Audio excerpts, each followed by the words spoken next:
Well, I can tell you this. I'm not into every kind of esoteric thought. I like some of it, though.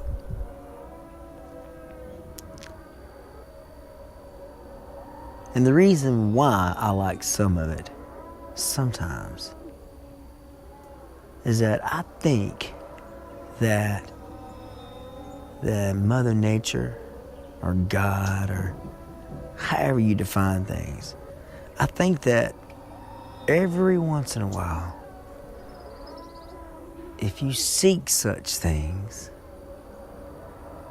that God or the universe or one of Mother Nature, one of their underlings, allow you to, they'll pull back the side of the curtain, or they'll let the wind blow on the side of the curtain, and you'll see what's going on behind the stage.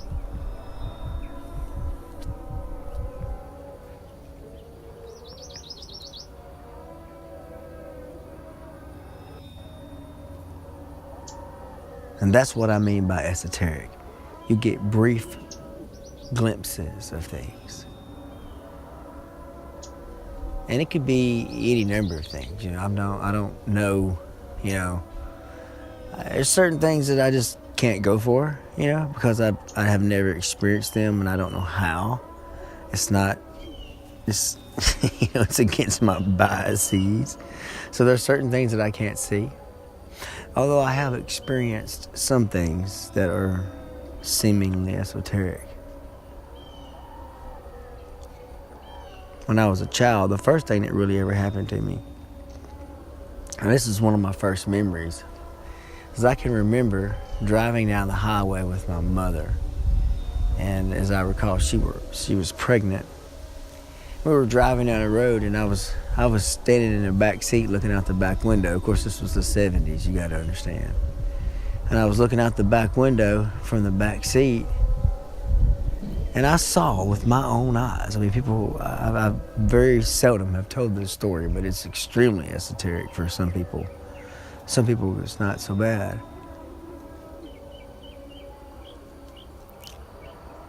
But up in the sky, I saw what looked like all of the pictures that I'd ever seen of Jesus, kneeled down on his knees in like a little lily field, a little flower patch, and he was picking flowers. And I told my mother, I was like, hey, I see Jesus in the sky picking flowers. She says that a couple of days later, I remember that part because it just blew me away to see that. But she says a couple of days later that she experienced, she lost a baby a couple of days later. Of course, as I recall, during that period of time, she lost several. So that's one esoteric thing that I experienced. That was the first esoteric thing that I ever experienced. And there was, I don't really remember a whole lot. I do remember what I consider miracles, now that I'm still alive. Things that happened for years and years and years. But the second thing that really happened for me was back in about 10 years ago. I say 10 years ago, somewhere around 2007, 2008, somewhere during that period of time, pretty sure, 2006, 7, 8. Some friends and I would go do what was popular back then, which was called ghost hunting. So, you're after midnight and you go to graveyards or churches or the site of old car wrecks or anything like that.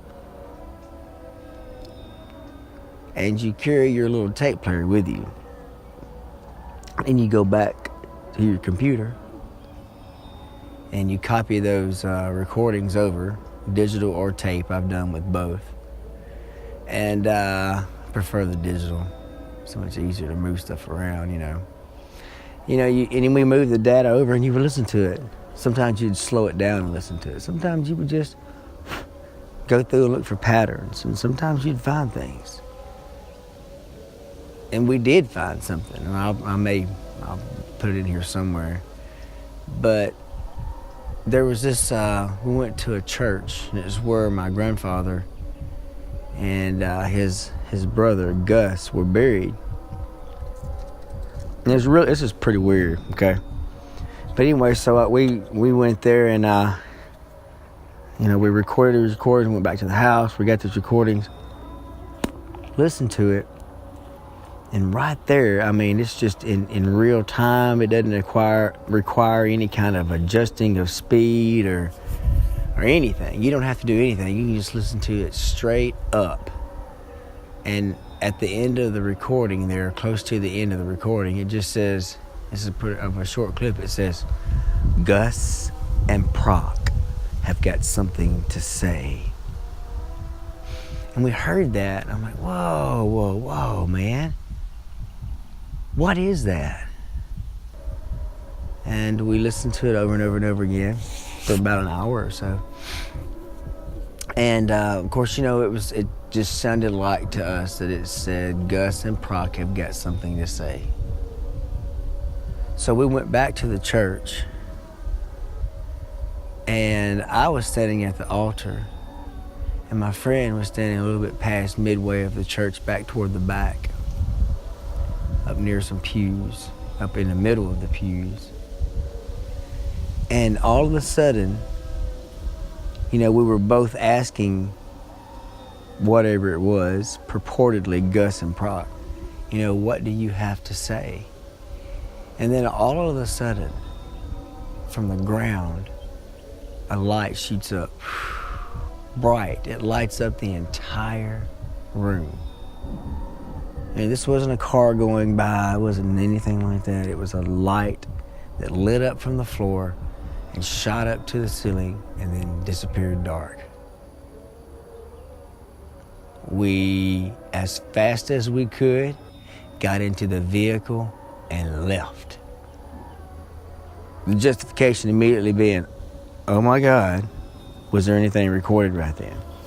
And of course, the other part is like, I'm too scared to stay here. I've got to get out of here. I'm not comfortable here. I've got to go. So that's esoteric. The other thing that I think of as esoteric is something that I've experienced in recent years. This is in the past couple of years, and really maybe my whole life. But I've really started pulling it aside and actually calling it the esoteric, because I don't know what it is, and I don't understand it all the way. Now, I know that a lot of the reading and such that I've done in my life, I've studied a lot of ancient cultures. I've imagined what it may be to live as a person a long time ago in an ancient culture. So I've actively thought about it. I've wondered what it's like to be other animals in my life. A tree, plants, just everything, And now, every once in a while, this is kind of like I started this whole thing off, is where there's a brief pullback of the curtain or a look up under the dress. There's something there that says, hey, here's something that's pretty interesting for you.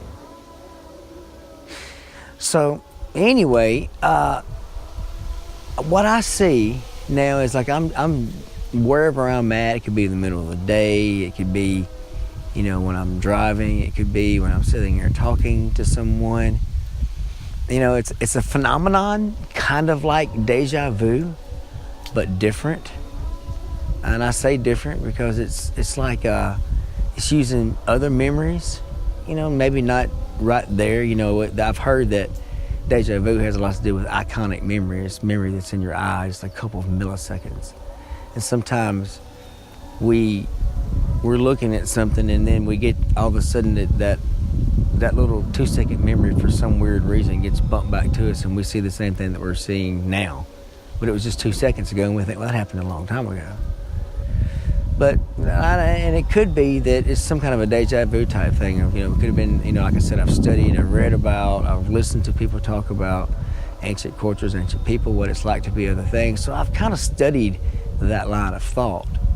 But it's almost as if every once in a while, Mother Nature moves that curtain over. The wind blows like it's blowing right now, like you've been able to hear in the last few minutes of these trees. Now it's gotten quiet. But it's almost as if the wind blows that curtain to the side, like it's doing there. And you look real quick and you can see what's back there. So what my esoteric thing now is that I feel what it's like to be something somewhere else.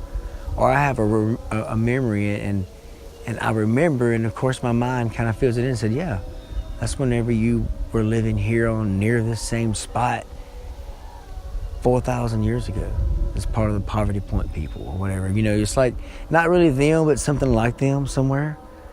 You know, it's kind of like you could feel that. Now, I've also attributed, to the iconic memory. I've attributed to, the esoteric. And then another kind of esoteric thing is Carl Jung. He's a psychoanalyst, a direct student of Freud, as I recall. But he had this phenomenon that he called the collective unconscious. And the collective unconscious is something that's always being built to and added to and changed and reinterpreted. But it's kind of like a memory, as such, of the past. And that, there's other people that are maybe a Zen Buddhist or a Hindu or whomever. They may believe that there's something similar to that collective unconscious, and that whenever you're really quiet sometimes, you're burning a hole in a leaf, as one of my cousins would say.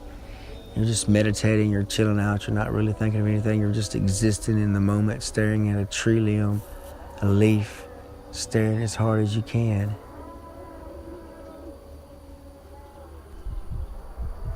And then bam, your mind shut down and you can see it. You can tag into this collective unconscious. You can tag into the bigger picture. You can lock into it, kind of like the avatar people will do whenever they attach themselves to their horses or to their dragons.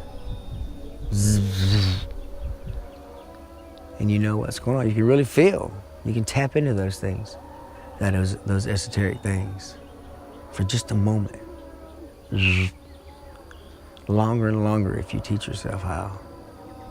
And it could be, that you're just, instead of being the collective unconscious or some kind of a deja vu tied to memory type thing, it could be just your imagination and what you want to do. You're making it, you're creating it. Of course, you listen to a lot of those people in the esoteric realm, and they'll tell you, not even really esoteric, science people, philosophers, everybody will tell you that well, I guess the easy way to say it is that we are creating everything as we go. And one way they've said to have looked at this is if a tree makes noise when it falls in the forest. And then, of course, the answer would be if no one was there to hear it. So, then in that sense, reality is created there. You can see it. You would expect it because you're creating it. But you're also creating it the other way, too. But you don't have to, you weren't there to hear it. Anyway, I don't know, man. That's esoteric. And there it is, all laid out for you. Is it science? Is it philosophy? Is it something that all of us humans have? Or is there something there? Are we really creating this thing, or is somebody else creating it for us? Is this a simulation that we're in? I don't know, man. A little too esoteric for me. I'll let you decide. What do you think? What's out there? Will it get me? Have fun. Be safe.